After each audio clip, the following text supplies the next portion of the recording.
Emily sat in the small, sterile examination room, her hands resting on the slight curve of her belly. The gentle rhythm of her unborn son's movements had always been a source of comfort.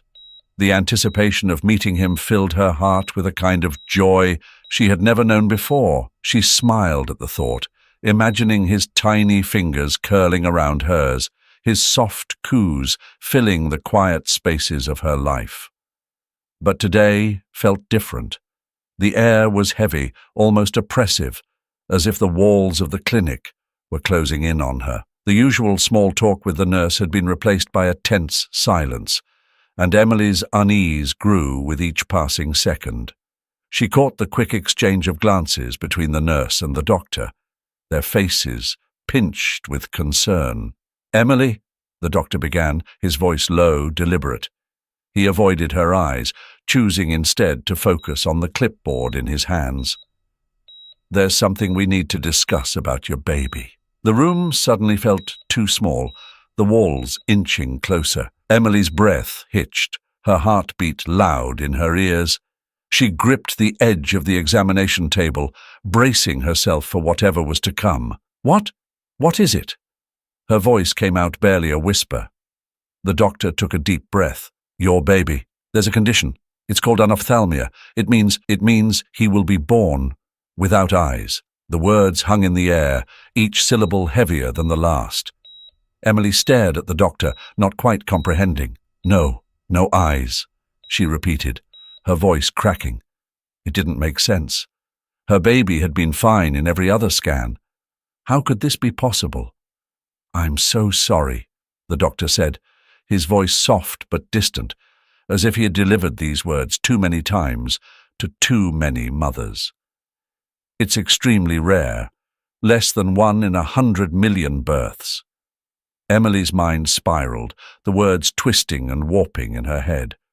No eyes. Her son would be born blind, permanently. She imagined his tiny face, smooth where there should have been eyes, the empty sockets a cruel reminder of the life he would never fully experience. I don't understand," she stammered. "Is there something we can do? Some surgery or—" "No." The doctor's tone was final. "He will never see Emily." She felt the blood drain from her face, her body suddenly cold. Her mind raced, grasping for a solution, anything that could undo this nightmare. But there was nothing. The doctor continued talking, something about treatments, about what life would look like for her son, but Emily wasn't listening anymore.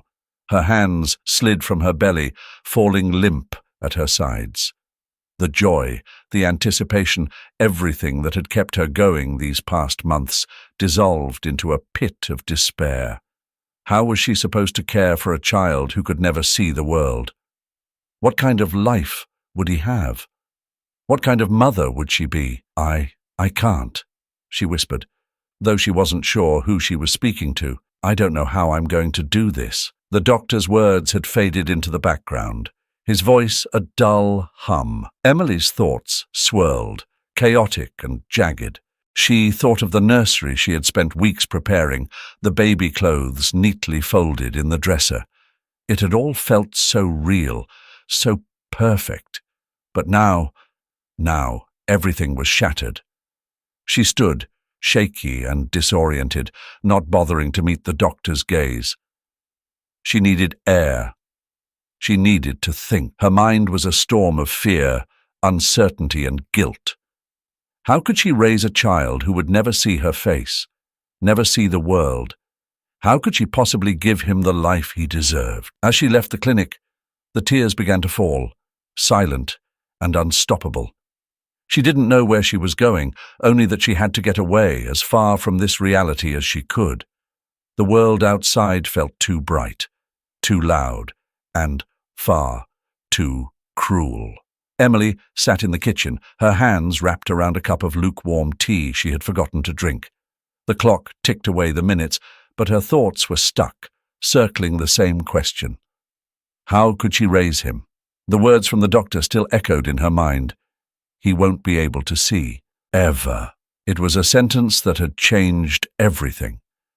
The life she had imagined, the bright-eyed boy she had already started to love, felt like a distant dream now, replaced by an overwhelming sense of helplessness. The apartment was quiet, as always. There had never been anyone to fill the silence. It was just her, the hum of the refrigerator, the faint sounds from the street below. Emily had gotten used to the loneliness, but now it felt unbearable. There was no one to call, no one to talk to about the decision she had to make. And it wasn't just any decision. It was the most important one of her life. She put the cup down, staring blankly at the chipped edges of the table. The worn wood, a reminder of all the things in her life that never quite fit. I can't do this, she thought, the weight of those words sinking deeper into her chest. It wasn't just about her fear of raising a child with a disability. It was everything.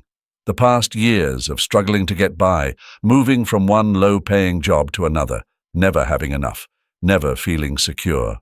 She had always told herself things would get better, that one day she'd find stability. But now, with a baby on the way, a baby who would need more than she could give, those hopes felt impossible. Emily's mind wandered back to the life she had led before this, before the pregnancy, before the doctor's visit. She had always been on her own, even as a child. Her parents had never been the supportive kind, more concerned with their own lives than with hers. They had drifted away by the time she was 16, leaving her to figure out how to survive on her own. She had done it, barely, but there had always been that voice in the back of her mind whispering that she wasn't enough. That voice was louder now. She remembered the nights spent alone in small, dim apartments, the days filled with shifts at the diner, waiting tables and hoping for enough tips to cover rent. There had been moments of fleeting hope, like when she found out she was pregnant. For a brief moment, she had believed that this baby would change everything, that it would be different this time. But the reality of her situation had come crashing down at the ultrasound appointment. The baby wasn't going to be like other children. He would need surgeries, therapies, special care. She had seen other mothers at the clinic, tired but hopeful, surrounded by family or friends who offered support. Emily had no one. No family, no safety net, no one to lean on when things got hard. And things were already so hard. Her thoughts returned to the baby. He didn't deserve this. He didn't deserve to grow up with a mother who wasn't sure she could love him enough. Could she look at him every day and not see the life that should have been? Could she watch him struggle through things that other children did with ease and not feel like she had failed him? Emily stood up, moving slowly to the window. The streetlights flickered on as dusk settled over the city. She watched people pass by, unaware of the battle raging inside her. Maybe there was someone out there who could give him the life she couldn't. Maybe he deserved a chance at something better. With a heavy heart, Emily made her decision. She would leave him at the hospital after the birth. It was the only thing she could do for him, the only way to ensure he would have a chance. Oliver came into the world quietly, without the first cries most newborns let out. He didn't scream, didn't flinch, just lay in the crib, small and silent. The doctors had expected complications. Anxiety hovered around his birth like a shadow, but Oliver seemed calm, his breathing steady, even as they swaddled him in a blanket. The nurses in the maternity ward were used to seeing mothers, exhausted but joyful, cradling their newborns. But this time, no mother lingered by his side. Emily had left, as she'd said she would, a mix of sadness and resignation in her eyes. The staff understood.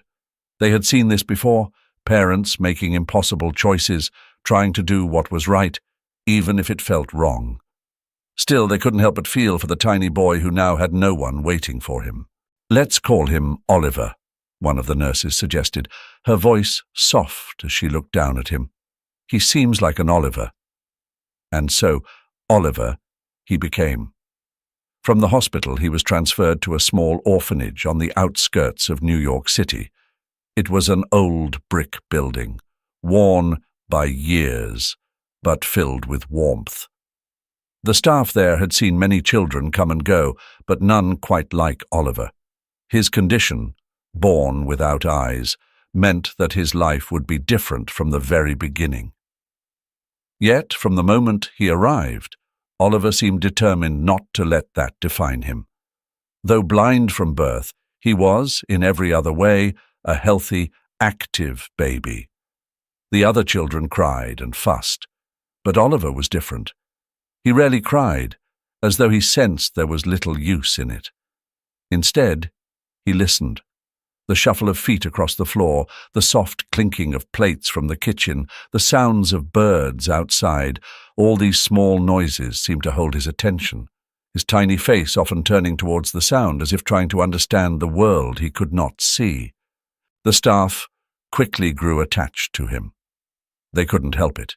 His easygoing nature and the way his lips curved into a smile when someone picked him up made it impossible not to love him. And then there was Sarah.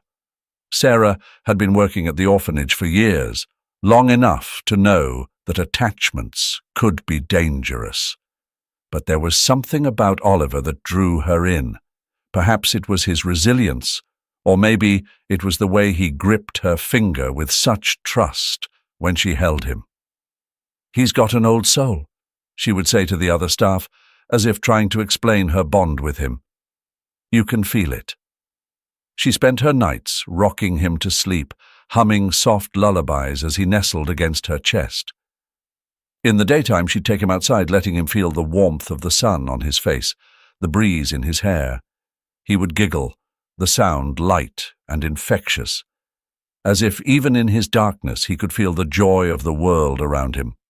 Oliver wasn't the only child at the orphanage, but to Sarah, he felt special. She watched the way he interacted with the other children, how he never seemed frustrated or upset. Instead, he was curious. He would reach out, his small hands searching for toys, the sound of laughter guiding him as he explored his surroundings.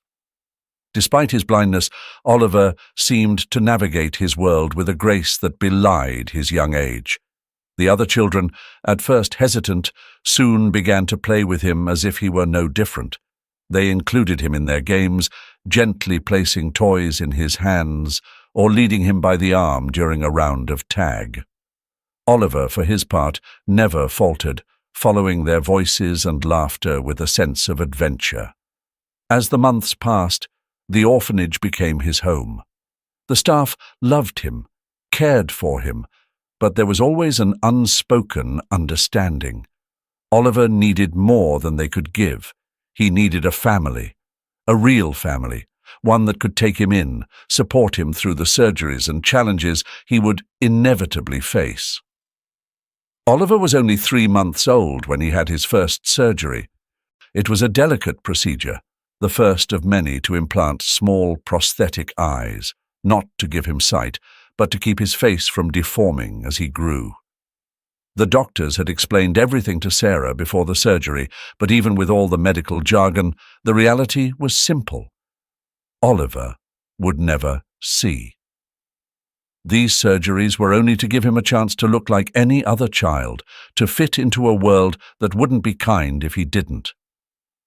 Sarah sat in the waiting room of the hospital, her hands clasped tightly in her lap. She had been through this before, watching other children at the orphanage undergo operations, but this time felt different. She had stayed with Oliver from the beginning, watched him smile and laugh at sounds he couldn't see. And now she felt like she was handing a piece of him over to strangers. The hours ticked by slowly, the ticking clock on the wall a reminder of the reality Oliver would face his entire life, endless appointments, surgeries, adjustments. When the doctor finally emerged, Sarah stood quickly, searching his face for any sign of how it had gone. "The surgery went well," he said, his voice calm. "He's in recovery now." Sarah exhaled deeply, nodding. It was only the first of many, but for now, Oliver was safe. Back at the orphanage, Oliver adapted as best as a child could in a world of darkness. The surgeries didn't affect his spirit, but the limitations of his life started to show as he grew older. The other children would run and play, their laughter filling the rooms, while Oliver sat alone, his small hands outstretched, trying to make sense of the world through touch and sound. "Come on, Oliver," one of the boys would call, running past him. "You can play too." But Oliver would only smile, that gentle smile of his, shaking his head. He couldn't keep up with them, not the way they moved so freely through the space. The ground, the furniture, even the other children. Everything was an obstacle he couldn't navigate. Sarah often watched from a distance, her heart heavy, knowing there was only so much she could do. In the quieter moments, when the other children were napping or out with potential adoptive families, Sarah would sit with Oliver. She would place a toy in his hand, a soft ball or a rattle, and talk to him in her gentle, steady voice. "You're doing so well, Oliver," she'd say, though she knew he didn't fully understand. "The world is big, but you'll find your way." Oliver's hands would grip the toy, his head tilting toward her voice. He never cried, never fussed. There was something about him that seemed to accept his world as it was, even if it wasn't like everyone else's. As the months turned into years, the surgeries became routine. Every 6 months, Sarah would take him to the hospital, sit in the same waiting room, and wait for the doctors to work on his face. And every time, Oliver would come back just as he left, his smile intact, his world still one of darkness. But there were other challenges, ones that surgery couldn't fix. By the time Oliver was 4, it became clear that his inability to see was more than just a physical limitation. He struggled to communicate with the other children, while they developed quickly, learning to speak, to run, to navigate their environment with ease. Oliver was left behind. His speech came slower, his movements cautious, as though every step was a risk. The staff at the orphanage did what they could. They taught him through touch, through sound, but there was always a distance between Oliver and the other children, a gap that widened with each passing year. The other kids didn't understand his world, and Oliver, despite his good nature, couldn't fully join theirs. Sarah felt it most in the quiet moments. She would watch Oliver sitting alone in the playroom, turning a toy over in his hands, his expression peaceful, but distant. He didn't complain, didn't cry for attention, but Sarah knew what he needed, what he deserved, was more than she or the orphanage could give him. He needed a family, a real family, one that could help him grow, help him navigate the world he was born into. But for now, all Sarah could do was be there for him, even if it wasn't enough. The orphanage hummed with the quiet anticipation of Christmas. Every corner was draped in tinsel, every window adorned with paper snowflakes. The children buzzed with excitement as they helped the staff decorate the tree in the main hall. Laughter echoed down the halls as they hung ornaments, some crooked, some too high for their small arms to reach, but each one filled with the hope that maybe this would be the year they'd go home with a family. Oliver sat in his usual spot near the large window that overlooked the snow-covered yard. He couldn't see the twinkling lights or the bright colors of the decorations, but he felt the energy in the air. His small hands ran over the smooth wooden frame of a toy truck, his fingers tracing the worn edges. His head tilted slightly as he listened to the excited chatter around him. "Oliver," Sarah called softly as she approached. "Come feel the tree, it's beautiful." She took his hand, guiding him across the room to where the pine tree stood tall, its branches heavy with ornaments.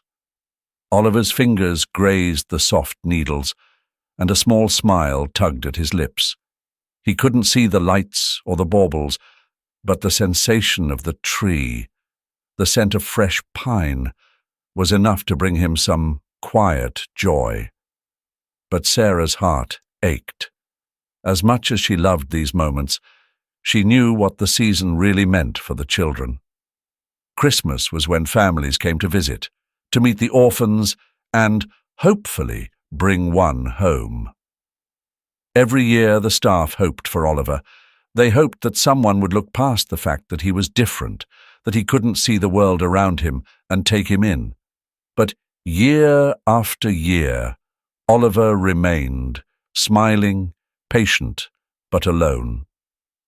As the days inched closer to Christmas, Sarah couldn't shake the heavy feeling in her chest. The lights, the laughter, the tree, they were all a reminder that time was running out. She glanced at Oliver, sitting quietly by the tree now, his face turned toward the sounds of the other children. He deserved more than this. He deserved a family who would love him, not just for the holiday season, but for the life he could have beyond these walls. An idea had been forming in Sarah's mind for weeks, but she had hesitated. The media could be intrusive, and Oliver was vulnerable. But she couldn't ignore the fact that without help, Oliver might spend another Christmas in this orphanage without a family to call his own. "I think we should tell Oliver's story," she said one evening as she sat in the director's office, her voice firm despite the nerves fluttering in her stomach. "We should reach out to the press, write about him.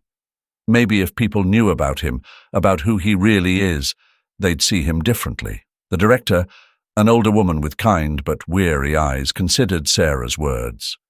"You know how this can go," she said cautiously. "We've seen the media twist things before." "I know," Sarah agreed. "But Oliver needs this. He needs more than we can give him here." The director sighed, glancing toward the window, where the soft glow of the Christmas lights illuminated the snow-covered ground outside. "Do you have someone in mind?" "Jessica Monroe," Sarah replied quickly. "She's fair, and she's done good work with other children's stories. I trust her." The next morning, Sarah made the call. Jessica Monroe listened quietly as Sarah explained Oliver's story, her heart laid bare over the phone. She spoke about his surgeries, his resilience, his smile that lit up the room even when he couldn't see the faces around him. Jessica agreed to come meet Oliver that week. When Jessica finally arrived, she didn't bring a camera crew or a photographer. She came alone, wearing a simple coat and a warm smile, her notepad tucked under her arm. "Tell me everything," Jessica said softly, sitting down with Sarah in the small meeting room. She listened, not interrupting, as Sarah poured out Oliver's life story. And when it was over, Jessica looked at Sarah and nodded, a quiet determination in her eyes. "I'll write it," she said, "and I'll make sure they see him for who he is." For the first time in weeks, Sarah felt a flicker of hope. Oliver's story would be told. Maybe, just maybe, this Christmas would be different. Jessica's article about Oliver appeared in the local newspaper on a chilly Monday morning, sandwiched between stories of holiday events and winter forecasts. At first, it seemed like just another human interest piece. But as the day wore on, something happened. People started sharing it. The story of the blind boy with the radiant smile, born without eyes, captured something in the hearts of those who read it.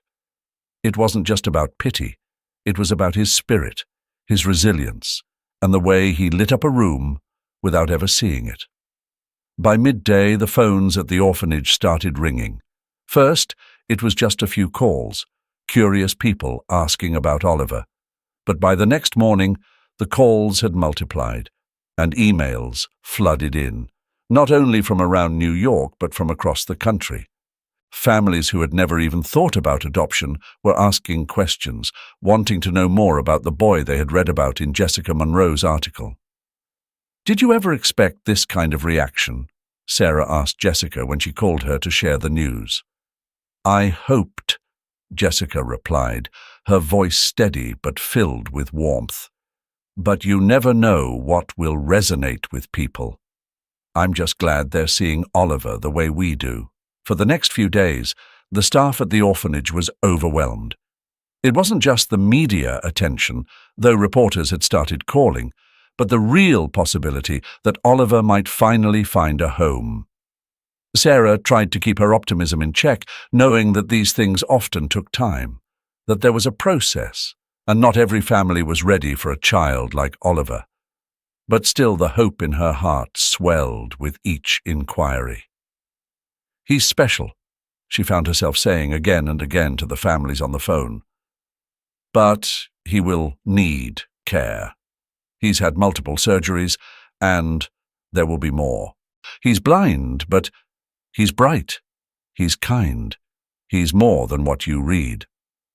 The applications came in from everywhere: California, Florida, Texas, some from as far as Canada and Europe, families with long histories of adoption, couples who had struggled to have children, and even some with no previous thought of adopting at all.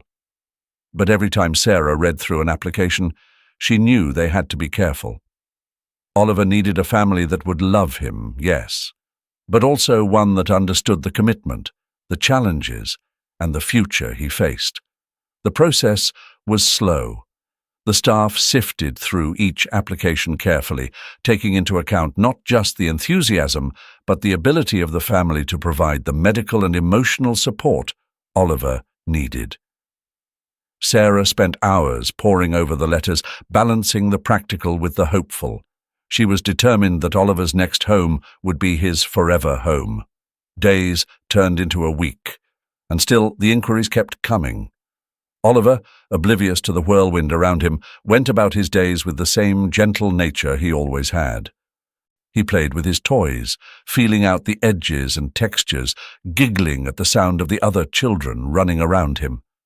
For him, nothing had changed, but for the adults around him, everything had. Then one evening, as Sarah sat at her desk, exhausted from a long day of phone calls and paperwork, she saw an application that made her pause. The letter was from a family in Boston, 2 parents, both teachers, with a daughter around Oliver's age. They had experience with children with special needs, and their letter was thoughtful, not just filled with warm words, but with an understanding of what Oliver would need as he grew. They talked about the schools in their area, the specialists they had already consulted, and, most importantly, the way they had fallen in love with Oliver from Jessica's article. Sarah leaned back in her chair, the weight of the day pressing down on her. But as she read the letter again, a small spark of hope flickered inside her. Maybe this was it. Maybe, after everything, this was the family Oliver had been waiting for. She picked up the phone, dialing the number written at the bottom of the letter. After a few rings, a warm voice answered on the other end. "This is Sarah, from the orphanage," she said, her voice steady despite the emotion welling up inside her. "I'd like to talk about Oliver." The day the family from Boston arrived, the orphanage was unusually quiet. It wasn't the silence of tension or unease, but something different, a kind of stillness that comes before something important. Sarah stood by the entrance, waiting, her heart beating a little faster than usual. She had read their application over and over, had spoken to them on the phone, and yet there was always that small voice of doubt. Would they really connect with Oliver the way she hoped? She didn't have time to dwell on it. A car pulled up and the family stepped out. A man and a woman, both in their mid-30s, and a little girl, maybe 6 or 7, her bright red coat standing out against the grey sky. The woman, Emma, looked around with calm eyes, taking in the building and the children playing in the yard. Her husband, Tom, followed closely, his hand resting gently on their daughter's shoulder as they approached the front door. "Hello," Sarah greeted them warmly, shaking their hands. "I'm so glad you could come." Emma smiled, a mixture of excitement and nerves in her expression. "And we've been looking forward to meeting him," she said softly, her voice steady but warm. Sarah led them through the halls, the sound of their footsteps echoing faintly.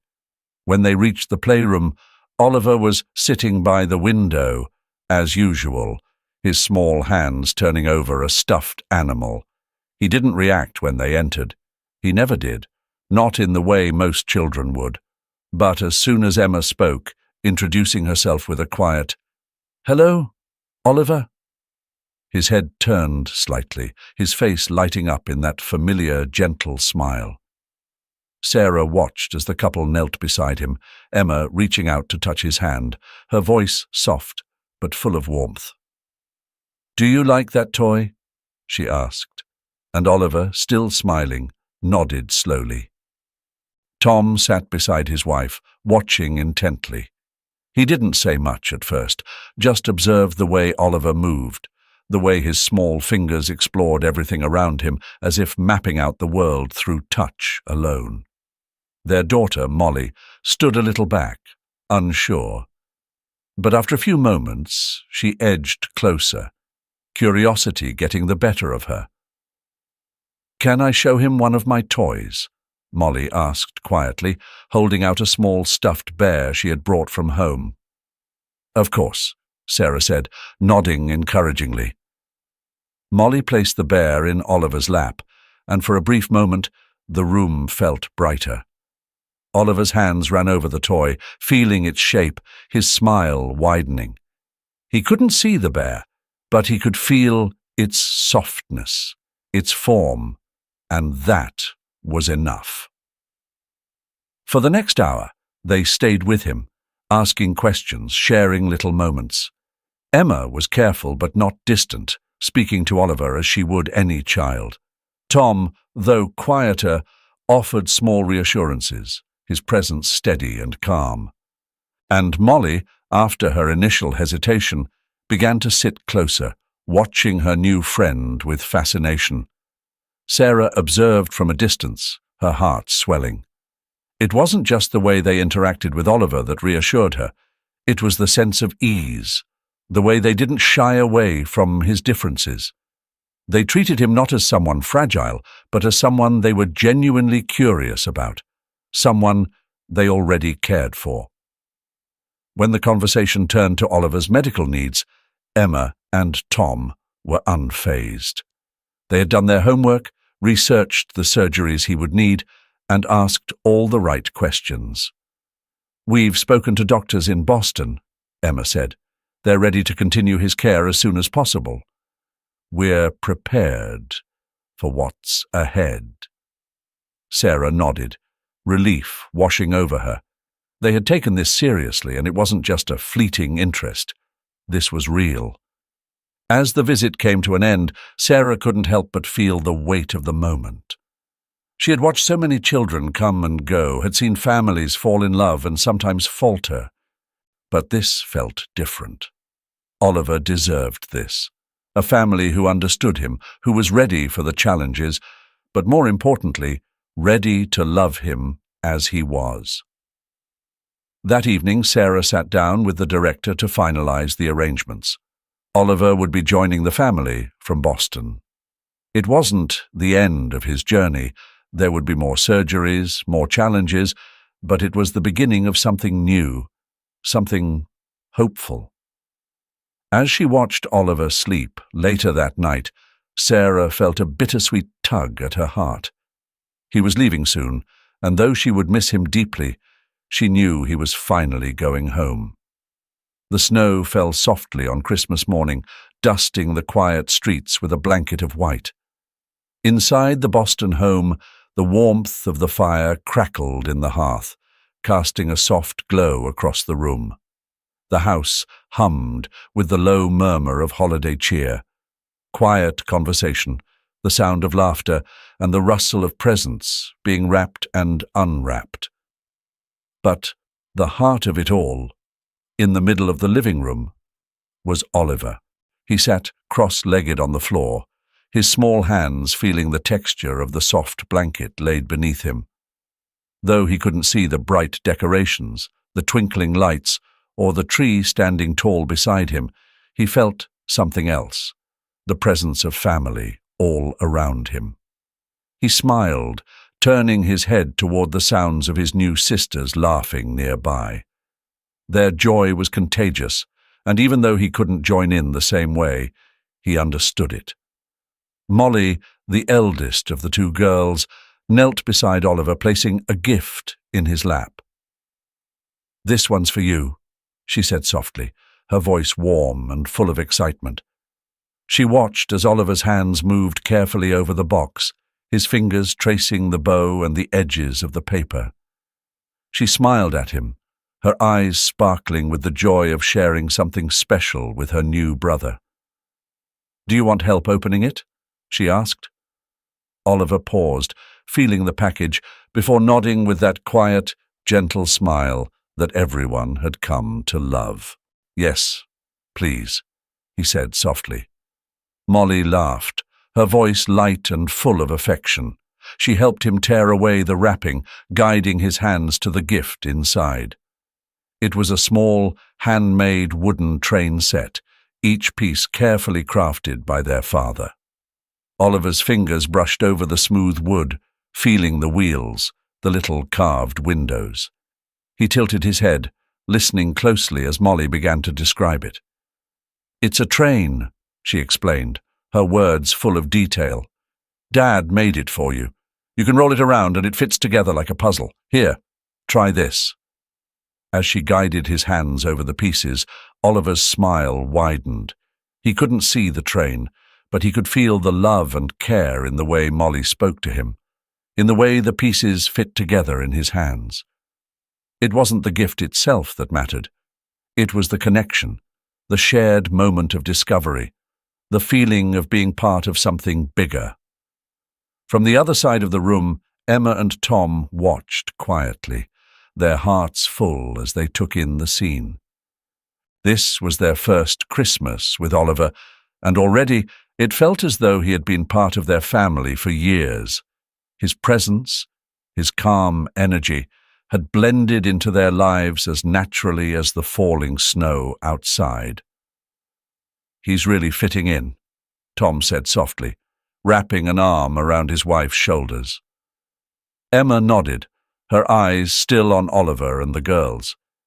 "He belongs here," she replied, her voice full of quiet certainty. The day passed in a blur of small moments. Molly and her younger sister Lily teaching Oliver how to play their favorite games, guiding his hands over the pieces, laughing together when things didn't go as planned. And though Oliver couldn't see the world around him, he felt it. He felt the love, the safety, and the warmth that wrapped around him like a blanket. As evening fell and the lights on the Christmas tree flickered gently, Oliver sat with his new family on the couch. The tree stood tall beside them, its branches heavy with ornaments and memories yet to be made. Though Oliver couldn't see the glow of the lights, he sensed their presence, the way they filled the room with a kind of magic that went beyond sight. Molly leaned over and whispered in his ear, "The tree looks beautiful, Oliver. It's all lit up and it sparkles." He smiled, turning toward her voice, trusting her words. In that moment, he didn't need to see the tree to understand the magic of Christmas. He could feel it all around him, in the warmth of the fire, the laughter of his sisters, the steady, loving presence of his parents. It was all there, wrapping around him like the light of 1,000 stars. The morning light filtered through the windows, filling the living room with a soft glow. Oliver sat at the kitchen table, his hands slowly moving over the smooth surface of his breakfast plate, feeling for the edges of the toast that Molly had just handed him. It had been weeks since Christmas, and each day Oliver had settled more comfortably into his new life. The world around him was still one of darkness, but it didn't feel as isolating as it once had. Now, there were voices, laughter, and the gentle touch of hands guiding him when he needed it. "How's your toast, Ollie?" Tom asked from across the table, his tone casual but warm. Oliver smiled. "It's good," he replied, taking a small bite. His speech was still deliberate, slow as he processed the sounds around him, but it was full of quiet confidence. "Good," Tom said. "We're going out today, remember? Your first big trip with us." Oliver nodded, feeling a small flutter of excitement. He had heard about the zoo trip all week, about the animals they would hear, the sounds and smells that would fill the air. He couldn't see the lions or the monkeys, but he could imagine them in his own way, piecing together the world through his senses. By the time they arrived at the zoo, Oliver was buzzing with curiosity. Molly and Lily led him by the hands, their voices full of excitement as they described each new sound. The low rumble of a tiger, the chatter of the monkeys high above. Every noise was a new discovery for Oliver, and though he moved carefully, always listening, he moved with purpose. "Can you hear that?" Molly asked as they stood in front of the elephant enclosure. Oliver tilted his head, the deep, trumpeting sound filling his ears. "It's big," he said quietly, trying to picture the creature in his mind. He reached out, feeling the warmth of Molly's hand in his, a reminder that he wasn't alone. The day unfolded slowly, each moment filled with new sensations. At every stop, Molly or Lily would describe what they were seeing, their words painting pictures for Oliver that he stored away, each detail a brush stroke on the canvas of his imagination.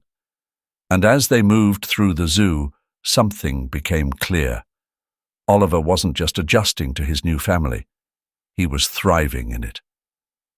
At home that evening, the quiet return of family life settled in. The house felt different now, warmer, fuller, as if Oliver's presence had added something they hadn't even realized was missing.